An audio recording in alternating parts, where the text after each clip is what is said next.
So good morning students. In the previous video we have learned about ideal solution and non-ideal solution. So today we will do graphical representation of the behavior of ideal solution consisting of components A and B. Now how we can represent graphically?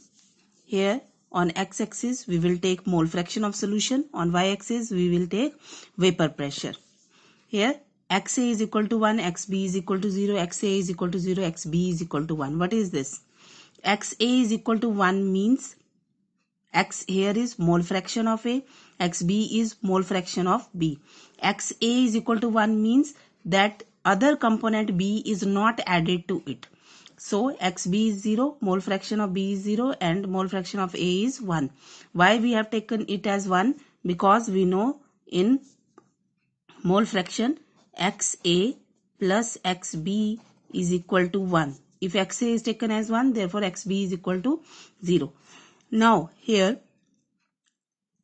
this is the combination of two graphs when xa is equal to 1 and here when xb is equal to 1. So only here first of all see this first line. Here I have written 1, 2, 3. Now in first, if here xa is equal to 1, then vapor pressure is P naught A. P naught A means vapor pressure of A in pure state. And why this become vapor pressure in pure state? Because according to Raoult's law, we have vapor pressure of component A in any state, after mixing, is equal to vapor pressure of A in pure state into XA. Now here XA is equal to 1. On putting XA is equal to 1, PA is equal to P naught A. P naught A is the vapor pressure in pure state. Now it will be P naught A, that is vapor pressure in pure state. Now as we start adding, here there is no component B, only A is there. As we start adding component B, clear? As we start adding component B, vapor pressure will start decreasing. Vapor pressure will start decreasing. So this is first line. This first represents, indicated by a dotted line first. This shows the variation in vapor pressure with change in mole fraction for liquid A. Clear? So first only if we have XA is equal to 1, if we draw like this, here it is mole fraction, here it is vapor pressure, here it is XA is equal to 1 and XA is equal to 1 only. Then it is in pure state, vapor pressure of A in pure state. When XA is equal to 1, so vapor pressure is equal to this. Now when we add component B on in A, then this vapor pressure will go on like this. This is the variation. Clear? Same when we take XB component, on adding XB. Now here XB is equal to 1. When XB is equal to 1, then the vapor pressure will be the in pure state. The P naught B on adding XA. Now XB is equal to 1 means XA is not added, A component is not added into it. That's why here it is known as pure component B.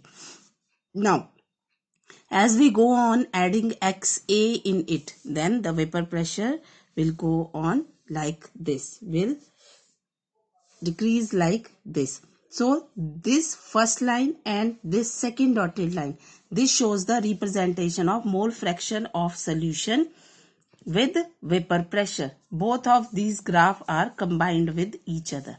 So this and this. And what is this? This line, third line here, this third line, it indicates the total vapor pressure P of the solution.